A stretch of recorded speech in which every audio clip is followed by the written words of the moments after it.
Uyda mushuk boqsa, homiladorlik bo'lmaydi emish, tushib qolar emish. Shu gap rostmi? Yo'q, bu gap noto'g'ri. Mushuk boqishning o'zi homiladorlikka hech qanday to'sqinlik qilmaydi.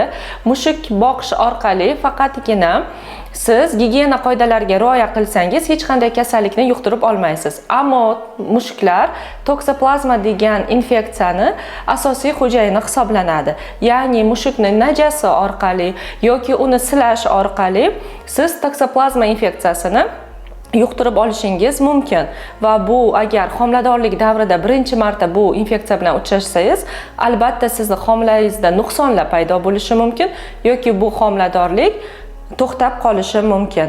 Shuning uchun gigiyena qoidalariga rioya qilish tavsiya etiladi. Birinchi o'rinda, demak, siz mushukni hojatxonasini qo'lqoplarsiz tozalamaysiz. Ikkinchidan, mushugingizga xom go'sht yedirmaysiz.